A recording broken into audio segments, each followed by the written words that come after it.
नमस्कार, मंडी.com में आपका स्वागत है। मैं हूं भुवन भास्कर। साल के एक ऐसे समय में हम आ पहुंचे हैं जब सबकी नजर एक बहुत ही खास घटना पर होती है और वो घटना है देश का आम बजट। अब से केवल एक हफ्ते बाद वित्त मंत्री निर्मला सीतारमण आम बजट पेश करने जा रही हैं। तो मंडी.com में जैसे हर साल बजट के पहले और बजट के बाद हम लोग ये समझने की कोशिश करते हैं कि खेती बाड़ी और किसानी को लेकर बजट में क्या अवसर थे और आखिरकार क्या मिला है, तो उस लिहाज से इस बार भी एक हफ्ते पहले हम हाजिर हैं लेकर इसी चर्चा को। और इस चर्चा में अपने साथ हमने जोड़ा है देश के सबसे बड़े कृषि अर्थशास्त्री जाने माने डॉक्टर अशोक गुलाटी को। डॉक्टर अशोक गुलाटी, बहुत बहुत स्वागत है आपका। और डॉक्टर अशोक गुलाटी के और ज्यादा परिचय की जरूरत नहीं है, उनका काम, उनका नाम, उनका परिचय है। तो सीधे हम इस चर्चा की शुरुआत करते हैं डॉक्टर गुलाटी के साथ। डॉक्टर गुलाटी, आम बजट पेश हो रहा है और बहुत बार ये कहा जाता है कि केंद्र सरकार से, खास तौर से इस सरकार के आने के बाद जो इसका एक्टिविज्म रहा है खेती को लेके, उसको लेकर कई बार ये गलतफहमी हो जाती है कि वास्तव में जो कंकरेंट लिस्ट की बात, समवर्ती सूची की बात हम करते हैं कृषि के लिए कि कुछ काम राज्यों का है, कुछ केंद्र का है, तो अपेक्षाएं कई बार बहुत ज्यादा बढ़ जाती हैं। लगता है कि सब कुछ केंद्र सरकार की ओर से आना चाहिए। आम बजट एक ऐसा अवसर है जिसमें कि हम उम्मीद करते हैं कि पॉलिसी डिसीजंस जो भी होने हों देखने को मिल सकते हैं। आप क्या उम्मीद कर रहे हैं, खासतौर से कृषि क्षेत्र के कौन से ऐसे आयाम हैं जिस पर कि आप देखना चाहेंगे कि क्या वित्त मंत्री कहती हैं? देखिए, कृषि क्षेत्र एक ऐसा है जिसमें स्टेट गवर्नमेंट्स की प्राइमरी रिस्पॉन्सिबिलिटी है, लेकिन कुछ पॉलिसीज ऐसी हैं जो एग्री फूड स्पेस में कहते हैं हम, वो सेंटर बनाता है। जैसे एक तरफ से फूड सब्सिडी ले लीजिए, फर्टिलाइज़र सब्सिडी ले लीजिए, पीएम किसान ले लीजिए, या एक्सपोर्ट इंपोर्ट पॉलिसी ले लीजिए एग्रीकल्चर से जो रिलेटेड है, और इवन फूड इन्फ्लेशन की जो बात है इस समय जो सरकार के लिए चिंता रहती है, तो वो भी सेंटर की रिस्पॉन्सिबिलिटी बनती है। तो कुछ क्षेत्र ऐसे हैं जो सेंटर को ध्यान देना पड़ता है और वो लीड करता है उन चीज़ों में और उस पर काफ़ी खर्चा करता है। इन सारे मुद्दों पर जो आपने गिनाए हैं हम अलग से और विस्तार से बात करेंगे। शुरुआत करते हैं फूड सब्सिडी, जिसमें कि फर्टिलाइजर सब्सिडी एक बड़ा हिस्सा होता है और मैं आपको लंबे समय से पढ़ते रहा हूं और मैंने देखा है कि आप हमेशा से इसके विरोध में रहे हैं, इस तरह की सब्सिडी के। हाल के दिनों में हमने देखा है कि सरकार ने उसको, हालांकि हम समझ सकते हैं कि उसको हटाना शायद संभव नहीं है सीधे, लेकिन रेशनलाइजेशन एक उसमें देखा है हमने, उसका कुछ हिस्सा दूसरे जगहों पर गया है। और तो वहां पे आप क्या उम्मीद कर रहे हैं इस बजट में? आपको लगता है कि किस तरह की ट्वीकिंग या किस तरह का कुछ बदलाव हो सकता है? जो दुनिया ने एक लेसन लर्न किया है सब्सिडीज के बारे में, फर्टिलाइज़र सब्सिडी ले लीजिए आप, तो इस साल 22-23 का जो फाइनेंशियल ईयर है, ये सब्सिडी तकरीबन 2.5 लाख करोड़ के आसपास आएगी। अब 2.5 लाख करोड़ बहुत काफ़ी ज़्यादा रकम मानी जाती है। यूरिया पे तकरीबन 90% सब्सिडी हम दे रहे हैं। दुनिया में कहीं भी यूरिया इतना सस्ता नहीं है जितना हमारे देश में है। और मुश्किल ये है कि जब यूरिया फार्मर अप्लाई करता है, जो ग्रैन्युलर फॉर्म में होता है, जो प्लांट है, जो पौधा है, वो उसको 30 से 40% एब्जॉर्ब करता है। बाकी या तो वो एटमॉस्फेयर में चले जाता है या नीचे वाटर टेबल को जाके नाइट्रेट कंटेंट उसका बढ़ जाता है, और अगर हवा में जाता है तो नाइट्रस ऑक्साइड बनाता है, जो ग्रीन हाउस गैस एमिशंस जिसको हम कहते हैं। तो आप 90% सब्सिडी दे के, और NPK की जो रेशो है, एक तो वो बिल्कुल डिस्टॉर्ट हो चुकी है क्योंकि P और K के प्राइसेस बहुत ऊपर हैं और N का बहुत नीचे है। आप इसको रीबैलेंस करेंगे। मैं ये नहीं कह रहा कि विड्रॉ करो सब्सिडी, मैं ये कह रहा हूँ उसको रैशनलाइज करो। रैशनलाइज का मतलब है कि आपने न्यूट्रिएंट बेस्ड सब्सिडी अनाउंस की थी, उसमें P और K, फॉस्फेटिक और पोटाश को तो आपने उसमें ले आए, लेकिन यूरिया को नहीं लाए, तो N को भी उसके अंडर डाल दीजिए। और वही सब्सिडी अगर आप ढंग से रैशनलाइज करेंगे तो आपको वो ज़्यादा कामयाब होगी प्रोडक्टिविटी बढ़ाने में। अच्छा डॉक्टर साहब, जो पिछले 2-3 सालों में हमने देखा है कि सरकार की ओर से प्राकृतिक खेती पर बहुत ज़्यादा जोर अब दिया जाने लगा है, जैविक खेती की बात होने लगी है। क्या उसको हम मान सकते हैं कि सरकार सीधे तौर पे सब्सिडी को न छेड़कर उसकी खपत घटाने के लिए अगर इस कार्यक्रम में और ज़्यादा जोर दिया जाता है, कुछ ठोस प्रोग्राम लेके सामने आती है सरकार, तो कुछ इस पर बात आएगी? एक चीज़ याद रखिए, प्राकृतिक खेती अच्छी चीज़ है, लेकिन वो निश मार्केट के लिए है। हमारे यहाँ हम 14 अप्रैल 2023 को दुनिया के सबसे पॉपुलस कंट्री हो जाएंगे, सबसे ज़्यादा जनसंख्या होगी हमारी। उसको फीड करने के लिए नेचुरल फार्मिंग से आप फीड नहीं कर सकते, समझे? ये बड़ा क्लियर होना चाहिए आपके दिमाग में। लेकिन अगर आप ऑर्गेनिक है या नेचुरल फार्मिंग वाली प्रोड्यूस है, वो निश मार्केट के लिए आप अगर उसके लिए 2.5 गुना या 2 गुना या 1.5 गुना प्राइस दे सकते हैं तो दीजिए, उसमें कोई आपत्ति नहीं है। फार्मर को पूरी फ्रीडम होनी चाहिए, वो नेचुरल खेती करना चाहता है या केमिकल वाली करना चाहता है। लेकिन नेशनल पॉलिसी बनाने के लिए आपका जिम्मा है कि देश में इतना फूड होना चाहिए कि इधर उधर नहीं भागना पड़े, नहीं तो श्रीलंका वाला हाल होगा जी। तो ये ध्यान में रखते हुए आपको सबसे बड़ा काम क्या करना है? आप क्यों 90% सब्सिडी फिर यूरिया पे दे रहे हैं अगर आप नेचुरल फार्मिंग करना चाहते हैं? आप पर हेक्टेयर के हिसाब से आप सब फार्मर्स को पर हेक्टेयर के हिसाब से सब्सिडी दे दीजिए, और वो चाहे नेचुरल फार्मिंग करे और चाहे वो केमिकल फार्मिंग, जिसमें उसको फायदा दिखेगा वो कर लेगा। जी, डॉक्टर गुलाटी के साथ ये महत्वपूर्ण चर्चा हमारी जारी रहेगी। फिलहाल वक्त हो गया है एक छोटे से ब्रेक का। ब्रेक से लौटते हैं और आगे पूछते हैं डॉक्टर गुलाटी से कुछ और सवाल कृषि क्षेत्र के बारे में, आम बजट से क्या उम्मीदें की जा सकती हैं इस बारे में।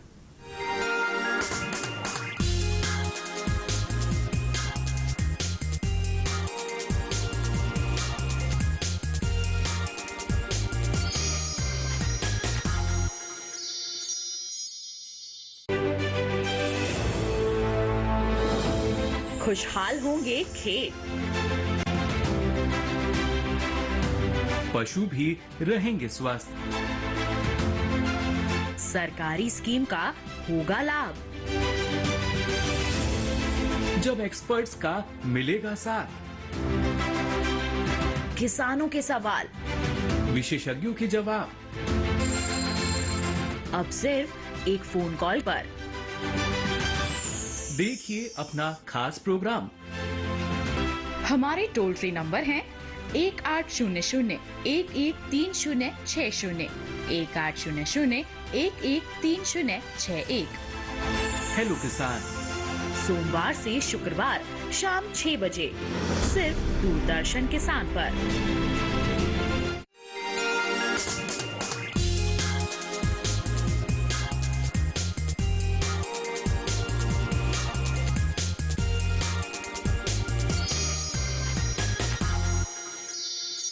एक बार फिर स्वागत है आपका मंडी.com में। हम बात कर रहे हैं एक हफ्ते बाद पेश होने वाले आम बजट में कृषि क्षेत्र से जुड़ी कौन सी घोषणाएं हो सकती हैं और किन आयामों पर हमें नजर रखनी चाहिए इसके बारे में। और हमारे साथ इस चर्चा में जुड़े हुए हैं देश के जाने माने कृषि अर्थशास्त्री डॉक्टर अशोक गुलाटी। डॉक्टर गुलाटी, दो बातें आपने कही पहले चर्चा में। एक तो आपने फूड इन्फ्लेशन का जिक्र किया और साथ ही आपने ये कहा कि अनाज उत्पादन जो है वो सफिशिएंट होना चाहिए हमारी जनता के लिए। ये अभी हाल के दिनों की अगर हम बात करें तो हमने देखा है कि फूड इन्फ्लेशन, हालांकि अभी वो बहुत नियंत्रण में है, लेकिन गेहूं के भाव में हमने बहुत आश्चर्यजनक तरीके से इस बार देखा कि पूरे सीजन में बढ़ोतरी रही और अभी भी वो ज्यादा है। और स्थितियां ये बन रही हैं कि सरकार को प्रोक्योरमेंट के लिए सही मात्रा नहीं मिल रही है, इसलिए कि बाजार में भाव इतना ज्यादा है। इन परिस्थितियों में संतुलन के लिए आपको क्या लगता है, सरकार की ओर से किस तरह का हस्तक्षेप किए जाने की जरूरत? आप देखिए, पिछले साल 44 मिलियन टन का तकरीबन प्रोक्योरमेंट हुआ था, वो आके गिरा तकरीबन 19 मिलियन टन पे। 50% से ज़्यादा गिर गया क्योंकि फार्मर आपको देने को तैयार नहीं था, मार्केट में प्राइस अच्छा चल रहा था। इस साल आने वाली फसल में ये भी एक क्वेश्चन मार्क रहेगा कि सरकार ने जो प्रोक्योरमेंट प्राइस बढ़ाया है वो बहुत कम ही बढ़ाया है। उसका कारण ये है, वो कहते हैं कि जो फर्टिलाइज़र प्राइसेस दुनिया में बहुत बढ़ गए वो हमने नहीं बढ़ाए फार्मर के लिए, यूरिया प्राइस सेम रखा है, हमारी सब्सिडी बढ़ी है। तो सर जो फार्मर की इनपुट कॉस्ट रिलेटिवली कंट्रोल में रही है, ये सरकार का अपना कहना है और उन्होंने 5% के आसपास कीमत बढ़ाई है। लेकिन मार्केट अभी भी गर्म चल रही है, वो 10-15% ज़्यादा पे है, तो देखना पड़ेगा कि कितना प्रोक्योरमेंट करते हैं। वो भी एक कारण था कि अगर प्रोक्योरमेंट ज़्यादा नहीं होगी तो वो जो पीएम का गरीब कल्याण अन्न योजना का जो प्रोग्राम था वो अनाज कहाँ से आएगा। ठीक है, तो आपको एमएसपी बढ़ाना पड़ेगा। एमएसपी अगर बढ़ेगा ज़्यादा तो आपकी इन्फ्लेशन बढ़ेगी। पीएम किसान योजना जो है बहुत शुरू से इसमें 2-3 मांगे होती रही हैं। एक तो कई सर्कल से इसका जो अमाउंट है वो बढ़ाने की बात भी होती है, लेकिन एक जो ज़्यादा बड़ी मांग है वो ये है कि इसका कवरेज यूनिवर्सल किया जाए। जो कृषि मजदूर हैं खास तौर से, जिनकी संख्या शायद किसानों से भी ज़्यादा है, उनको भी इस नेट में लेके आया जाए। इस बारे में आपको क्या लगता है कि कितना सरकार के पास एक स्कोप लीवे कितना है जो उसमें सरकार कुछ कर सकती है? देखिए, अगर आप मजदूर को भी बीच में लाते हैं तो आप ये ध्यान रखिए कि जो खेती की जो लागत है फिर उस हिसाब से आपको अकाउंट करना पड़ेगा। ठीक है, वो इन ए वे एक डिफरेंट तरह की सब्सिडी है, कंज्यूमर सब्सिडी आप दे रहे हैं। अब ये कंज्यूमर सब्सिडी इस समय सबसे बड़ी सब्सिडी है। ठीक है, और उस कंज्यूमर सब्सिडी में आप किसान को भी दे रहे हैं जो मार्जिनल किसान है, लेकिन कंज्यूमर के अंदाज से दे रहे हैं। अब जो चावल उगा रहा है उसको पीडीएस में चावल क्यों दे रहे हैं आप? रैशनलाइजेशन चाहिए। उसी तरह से आपका जो एग्रीकल्चर लेबर है उसको पीडीएस मिल रहा है। ठीक है, सरकार को पीडीएस 37 रुपये किलो चावल पड़ता है, सरकार की अपनी कॉस्टिंग 37 रुपये किलो है। लेकिन वही एग्रीकल्चर लेबर जो इसकी आप बात कर रहे हैं वो बिहार में 25 रुपये किलो आराम से खरीद सकता है। गांव में 25 रुपये किलो मिलेगा। सरकार पहले बाई करे, फिर उसको स्टॉक करे, फिर उसको पीडीएस में बांटे, 37 रुपये कॉस्ट करता है। तो मेरा निवेदन ये है कि पीएम किसान हो, चाहे वो एग्रीकल्चर लेबर है, चाहे वो फूड सब्सिडी है कंज्यूमर के लिए, वो आप कैश में दे दीजिए, इनकम में दे दीजिए डायरेक्ट। जो भी आपको डिफरेंस दिखता है, प्रोक्योरमेंट प्राइस और इशू प्राइस का डिफरेंस 37 रुपये किलो इस समय फ्री कर दिया आपने राइस, और आपको कॉस्ट कर रहा है 37 रुपये किलो। उसी तरह से वीट कॉस्ट कर रही है तकरीबन 26-27 रुपये किलो। तो वो आप अकाउंट कर लीजिए, पर फैमिली को कितना देना है वो इनकम सपोर्ट दे दीजिए। उसमें आप आइडेंटिफाई कर पाएंगे कि कंज्यूमर है, चाहे वो एग्रीकल्चर लेबर है। अच्छा डॉक्टर साहब, एक सवाल बहुत छोटे में आपसे संक्षेप में जवाब चाहूँगा मैं। क्रॉप डाइवर्सिफिकेशन ये फूड सिक्योरिटी से भी जुड़ा मसला है, कृषि उत्पादन की जो सफिशिएंट मात्रा है उससे भी जुड़ा मसला है, और जो दलहन और तिलहन को लेके बहुत हम बात करते रहे हैं। बहुत बड़ा एक विदेशी मुद्रा भी हमारी बाहर जाती है, और हमेशा जो हर सीजन में कंज्यूमर प्राइस जो बढ़ने के कारण एक राजनीतिक हो हंगामा मचता है, वो भी हम देखते हैं।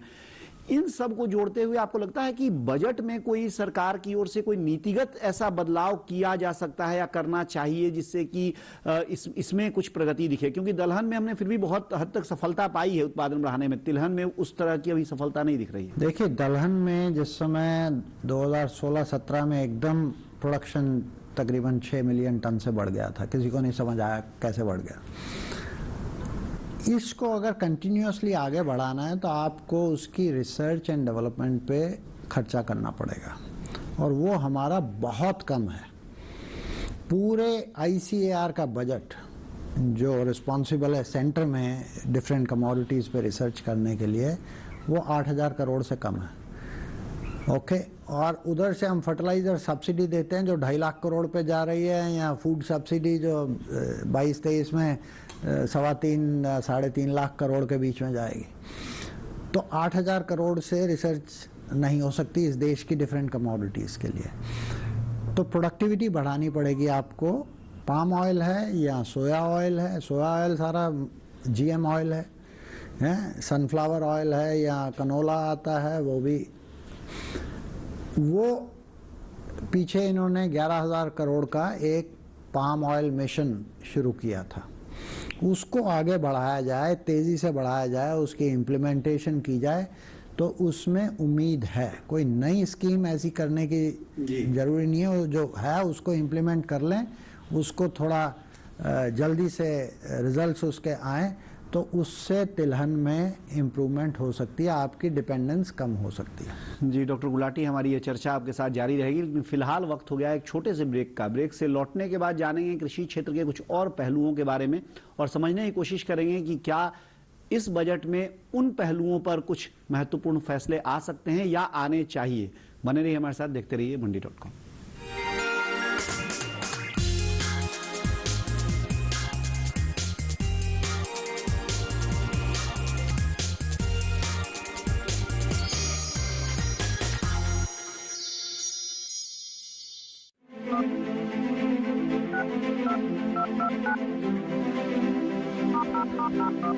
ट्रेडिंग करना तो चाहते हैं पर नहीं पता कैसे करें शुरुआत। बैंकिंग से लेकर कमोडिटी तक, ग्रामीण सरकारी योजनाओं से लेकर सब्सिडी तक,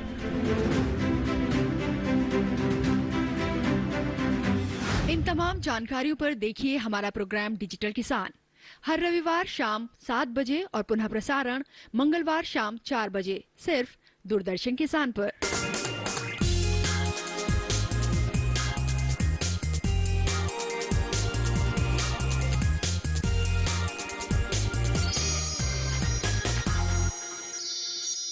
एक बार फिर स्वागत है आपका मंडी.com में। हम बात कर रहे हैं आज जो एक हफ्ते बाद देश का आम बजट पेश किया जाने वाला है, उसमें कृषि क्षेत्र के अलग अलग आयामों से जुड़ी क्या घोषणाएं आनी चाहिए या आ सकती हैं, क्या उम्मीदें किसान और दूसरे जो कृषि क्षेत्र से जुड़े विशेषज्ञ हैं वो कर सकते हैं, इस बारे में। और हमारे साथ इस चर्चा में जुड़े हुए हैं डॉक्टर अशोक गुलाटी।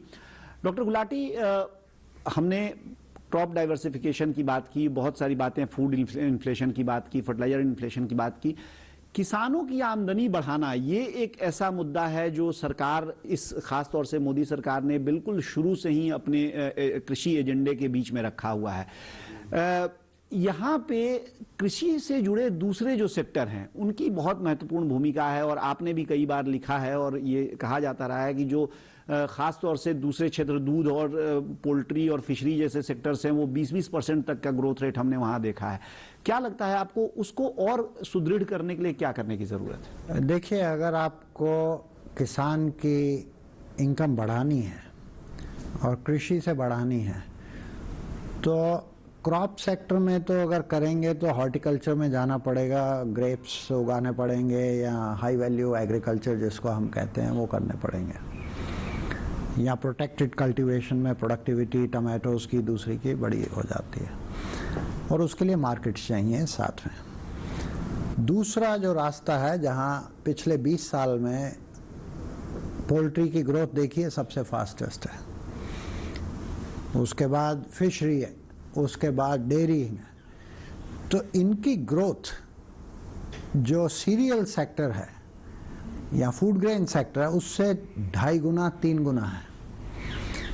तो वो 1 एकड़ में अगर पोल्ट्री फार्म लगाएगा तो 3 गुना पैसा कमा सकता है compare to doing rice cultivation. उसी तरह से आप जाइए यहाँ पे जो हरियाणा कैनाल जहाँ राजस्थान में शुरू होती है वहाँ पे जाइए तो उन्होंने राइस कल्टीवेशन छोड़ के सारे फिशरी के पॉन्ड्स लगा दिए। मेवात रीजन में वो कम्युनिटी पूरी की पूरी फिशरी में चली गई है और इनकम जो है उनकी 2.5 गुना 3 गुना हो गई है। लेकिन उसके लिए एक डिफरेंट एनवायरनमेंट चाहिए, इन्वेस्टमेंट चाहिए, एक्सेस टू फाइनेंस चाहिए, फिर उसकी प्रोसेसिंग के लिए चाहिए और उसका रिस्क किस तरह से कवर किया जाए। तो एक डिफरेंट सेटअप है उसका। पोल्ट्री का setup is a contract farming का सेटअप है। उसी तरह से फिशरी में क्या किया जा सकता है और छोटा किसान उससे फ़ायदा ले सके। डेयरी में आपने कोऑपरेटिव्स बनाई थी, अब आनंद मॉडल जिसको कहा गया, उसके बाद प्राइवेट सेक्टर एंटर हुआ, उसकी ग्रोथ डबल इंजन ग्रोथ हुई। तो आपने सही कहा कि एनिमल हस्बेंड्री में इनकम डबल ट्रिपल हो सकती है किसान की, लेकिन उसके लिए उसको पैसा इन्वेस्ट करना पड़ेगा और access to finance at reasonable rate of interest अगर मिले तो। जी, कृषि क्षेत्र में एक और सेक्टर है डॉक्टर साहब जिस पर मैं आपसे समझना चाहूंगा थोड़ा, वो क्षेत्र है निर्यात का, कृषि निर्यात का। और ये एक ऐसा क्षेत्र है जिसमें हमने देखा कि सरकार ने बहुत महत्वाकांक्षी लक्ष्य रखे थे। 55 अरब डॉलर का पहले लक्ष्य था 2022 तक, और बाद में उसको 100 अरब डॉलर तक का करने की योजना है। और हमने देखा कि कोरोना के आने के बावजूद भी उसमें अच्छी खासी प्रगति हुई है। यहाँ पे बजट के संदर्भ में अगर खास तौर से हम बात करें तो किस तरह की नीतिगत हस्तक्षेप, पॉलिसी इंटरवेंशन आपको लगता है कि करने से इसमें और तेजी आएगी और सरकार को अपना लक्ष्य हासिल करने में और सहूलियत? आपको हैरानगी होगी जान के कि राइस के बाद नंबर 2 हमारा एक्सपोर्ट का फिशरी का था। तो हमने ऐसी चीज़ें की हैं और कर सकते हैं, उसके लिए क्या इंसेंटिव दे रहे हैं। जब आप PLI स्कीम इंडस्ट्री के लिए लाते हैं, प्रोडक्शन लिंक्ड इंसेंटिव, तो आप एक्सपोर्ट लिंक्ड इंसेंटिव भी कुछ अनाउंस कर सकते हैं, जिसमें कम से कम जो WTO अलाउ करता है आपकी ट्रांसपोर्टेशन कॉस्ट, फ्रेट वगैरह के लिए बिकॉज ऑफ वीक इंफ्रास्ट्रक्चर, आप उसमें कुछ सब्सिडी दे सकते हैं। Subsidy in A way support जो है फॉर योर इंफ्रास्ट्रक्चर जो WTO में परमिसिबल है, तो उस तरह का इंसेंटिव कर सकते हैं। तो उससे क्या होगा, हमें ये देखना है कि देश में प्रोडक्शन के साथ साथ मार्केट की एक्सेस किसान को जब तक नहीं मिलेगी, 2 चीज़ें किसान को चाहिए, एक्सेस टू बेस्ट टेक्नोलॉजी, कहीं भी हो दुनिया में वो उसको चाहिए, और दूसरा access to best markets in the world. अगर ये 2 चीज़ें किसान को मिल जाएंगी, उसकी इनकम भी बढ़ जाएगी, आपका कल्याण भी हो जाएगा और देश डेफिसिट में नहीं रहेगा, फूड का भरमार होगा। जी, यानी तकनीक और बाजार, ये 2 चीज़ें किसानों तक पहुंचाना है, और इसके लिए बजट में क्या क्या सहूलियतें आती हैं ये नज़र रहेगी हमारी। और मंडी.com में इस बजट के बाद भी हम ज़रूर कृषि क्षेत्र से जुड़े किसी बड़े विशेषज्ञ से इन बातों पर चर्चा करेंगे और समझेंगे कि जो आज डॉक्टर गुलाटी ने एक तरह से जो मार्क्स तय किए हैं, जो मील के पत्थर बताए हैं अलग अलग क्षेत्रों में कि वो किया जा सकता है, उसमें कितना कुछ हासिल हुआ और कितना कुछ आगे हम उम्मीद कर सकते हैं। फिलहाल अब मंडी.com में ये चर्चा यहीं। डॉक्टर गुलाटी, आपका बहुत बहुत धन्यवाद हमारे साथ शामिल होने के लिए। दीजिए मुझे अनुमति, और बने रहिए हमारे साथ, देखते रहिए DD किसान, क्योंकि DD किसान पर खबरों और कार्यक्रमों का सिलसिला जारी है। आपकी राय हमारे लिए बहुत महत्वपूर्ण है। आप हमारे टोल फ्री नंबर पर कॉल कर सकते हैं और अपनी राय दे सकते हैं। साथ ही आप ईमेल के जरिए भी हमें अपनी राय दे सकते हैं। हमारा ईमेल पता है ncdexmandi@gmail.com।